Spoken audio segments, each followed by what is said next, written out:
अम्मा जी का अंतिम संस्कार। हिंदी कहानी। पापा पापा जल्दी चलो, मम्मी आपको बुला रही है।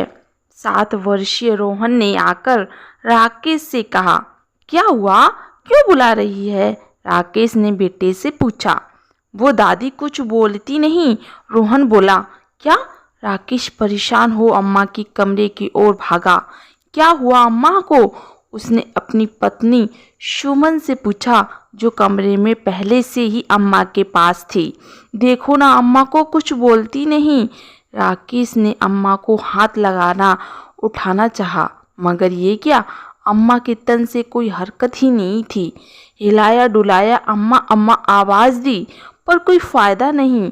अम्मा परलोक गमन कर चुकी थी। सुमन दहाड़े मार रोने लगी और राकेश से बोली, जाइए दोनों देवर जी को खबर करिए। हाँ, जा रहा हूँ, बोलकर राकेश बाहर आंगन में भागा और सबको अम्मा के कमरे में जाने के लिए आवाज दी। राकेश की आवाज सुनकर सभी अम्मा के कमरे की ओर दौड़े। विमला देवी, हाँ ये नाम है अम्मा जी का। पति महेश प्रसाद बिजली विभाग में कार्यरत थे। 3 बेटे राकेश, रमेश, दिनेश और 2 बेटियां रुचि रानी थीं। बड़ा सा घर था, खेती बाड़ी भी बहुत थी, रुपये पैसे की कोई कमी नहीं थी। तीनों बेटों की शादी हो चुकी थी। सुमन, रेणु, कंचन तीनों बहुएं थीं। बेटियां अपने घर की हो चुकी थी। 3 बेटे, बहू, पोते पोती से भरा पूरा परिवार था अम्मा जी का। पूरे घर पर अम्मा जी का ही राज चलता था। सब लोग एक ही साथ रहते थे। कोई भी काम बिना उनकी मर्जी के नहीं होता था। पर नियति को अम्मा जी की खुशी रास ना आई, या ना जाने किसकी नज़र लग गई अम्मा जी की खुशियों को। महेश प्रसाद जी हृदयघात से अचानक चल बसे। अम्मा जी पर मानो दुखों का पहाड़ गिर पड़ा। पिता के गुजरने के 6 महीने में ही तीनों बेटों ने घर का बंटवारा कर डाला। तीनों बेटों का पूरे घर का कब्जा था और अम्मा जी के हिस्से में आई छोटी सी कोठरी, जहां उनका सामान पहुंचा दिया गया। सामान के नाम पर था भी क्या, कुछ कपड़े और उनका बिस्तर। अब बेटे ही खेती बाड़ी का राशन पानी का हिसाब रखते थे। अम्मा जी को मिलने वाली पेंशन भी तीनों बेटे घर खर्च के नाम पर ऐंठ लेते थे। अम्मा के पास कुछ भी पैसा नहीं छोड़ते थे। अम्मा जी का खाने पीने का भी बंटवारा हो गया था। सुबह का चाय नाश्ता बड़ी बहू, दोपहर का खाना मझली बहू और रात का खाना छोटी बहू के यहाँ मिलता था। वो भी एक बार परोसने के बाद दोबारा कोई पूछता था नहीं। अम्मा जी तीनों बहुएं के काम करती थी, मगर अपनी इच्छा से कुछ ना खा सकती थी, ना ही किसी सामान को हाथ लगा सकती थी। अगर घर में कोई मेहमान आ जाए तो अम्मा जी को अपने कमरे में ही रहने की सख्त हिदायत दी थी। अगर भूल से भी मेहमान के आने पर सामने आ जाए तो तानों की बौछार शुरू हो जाती थी। एक बार बड़ी बहू के कोई रिश्तेदार आए थे। अम्मा जी वहीं बैठ सब्जी काट रही थीं। मेहमान के आग्रह पर एक बिस्किट खा लिया तो बड़ी बहू ने कितना कुछ सुनाया था कि इस उम्र में भी जुबान पर लगाम ना है। चटोरेपन की हद पार कर दी। मेहमान के सामने मेरी नाक कटा दी कि हम खाने को नहीं देते, और भी ना जाने कितना कुछ। उनके बाद से अम्मा जी को सख्त हिदायत मिल गई कि मेहमान के आने पर अपने कमरे से बाहर ना निकलें। अम्मा जी बहुत दुखी होती थी, पर किससे कहें। बेटों से कहा, बेटा पेंशन के पैसे तो मेरे पास रहने दिया करो, पर उन तीनों ने टका सा जवाब दे दिया, इस उम्र में पैसे का क्या करोगी, बना बनाया खाना मिलता है। अम्मा जी स्वाभिमानी थीं, बेटियों से कभी कुछ ना कहती और ना ही किसी से मांग सकती थी। अपने घर में जैसे गुजर हो रही थी, जिंदगी गुजार रही थी। इधर कुछ दिनों से तबीयत सही नहीं थी।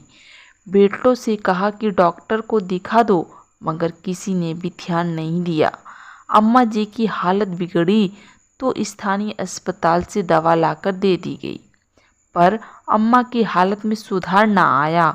बहुओं को सिवाय अपने पति का समय का खाना पहुंचाने के सिवा कोई मतलब ही ना था। अम्मा जी अपने कमरे में ही सिमट कर रह गई थी। कभी कभार बेटे हालचाल ले लेते थे, पोते पोती भी कमरे में कभी कभार जाकर खाना पहुंचा देते थे और बर्तन उठा लाते थे। बस इसके सिवा कोई और मतलब ना था किसी को। आज जब बड़ी बहू चाय लेकर गई थी तो अम्मा जी की हालत देखकर अपने पति को बुला भेजी थी। अम्मा जी स्वर्ग सिधार चुकी थी। उनका पार्थिव शरीर आंगन में लाया जा चुका था। बेटियों को भी खबर पहुंचा दी गई थी। वे भी सपरिवार आ गई थीं। रो रो कर बुरा हाल था कि अम्मा मरते मरते मर गई, पर किसी से भी अपना दुख परेशानी नहीं बताई। ना ही हम लोगों के साथ रहने गई कि बेटी के घर रहना शोभा नहीं देता। अम्मा जी के अंतिम संस्कार की तैयारी होनी थी, पर कमरे के अंदर तो अलग ही कोहराम मचा हुआ था कि अंतिम संस्कार कैसे हो, कितना खर्च होगा, कैसे किया जाए। तीनों बेटी बहू में बहस चल रही थी। राकेश, मैं तो कहता हूँ कि जितना भी खर्चा हो तीनों लोग बराबर लाएंगे। रमेश, ना भैया, मेरे पास इतना ना है, मैं तो कहता हूँ कि कम से कम खर्च करो। दिनेश, क्यों ना हम अम्मा को विद्युत सौदागृह ले जाएं, वहाँ खर्च भी कम होगा। राकेश, अरे पर समाज बिरादरी में तो मुंह दिखाना है ना। अंतिम संस्कार का सामान, पंडित और भोज का खर्च मिलाकर कम से कम 70-80 हज़ार का तो आ ही जाएगा। रमेश, पर अभी मेरे पास इतना पैसा नहीं है, आप लोग लगा दो, मुझसे बाद में ले लेना। दिनेश, मेरा तो काम अभी पैसे ही मंदा चल रहा है और अब तो अम्मा की पेंशन भी बंद हो गई, वो भी नुकसान हुआ। बाहर सब सामान के आने का इंतज़ार कर रहे थे और अंदर खर्च कौन करे, इस पर बहस हो रही थी। तीनों में से कोई भी खर्च करने को तैयार ही ना था। तीन बेटे मिलकर भी एक माँ का अंतिम संस्कार का सामान न ला पा रहे थे। बहस की आवाज़ बाहर तक आ रही थी। दोपहर हो रही थी, पर कोई नतीजा ना निकला। अम्मा जी का पार्थिव शरीर अंतिम विदाई का इंतजार कर रहा था। लोगों में कानाफूसी शुरू हो गई थी। तभी किसी व्यक्ति ने आकर राकेश को आवाज़ दी। राकेश को बाहर बुलाया गया। उस व्यक्ति ने सबके सामने राकेश के हाथ में 1 लाख रुपए रखे और बोला, इन पैसों से अम्मा जी की अंतिम विदाई का सामान ले आओ और बाकी खर्च भी इसमें हो जाएगा। मगर ये पैसे मैं कैसे ले सकता हूँ? फिर उधार के पैसे से अम्मा की विदाई? ना, ये नहीं हो सकता। ये पैसे उधार नहीं दे रहा हूँ, बल्कि उधार चुका रहा हूँ। व्यक्ति ने जवाब दिया, मगर कौन सा उधार? हम इसके बारे में कुछ नहीं पता। राकेश बोला, जी, मैंने आपके पिताजी से 70,000 उधार लिए थे अपनी बेटी की शादी के लिए।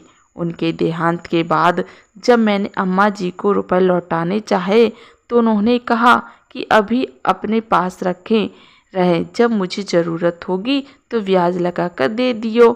तब से ये पैसे मेरे संभाल कर रखे थे और जो आज तक ब्याज लगाकर 1 लाख हो गए हैं। आज अम्मा जी के देहावसान की खबर मिली तो मुझे लगा कि आज उनकी ज़रूरत का समय आ गया है।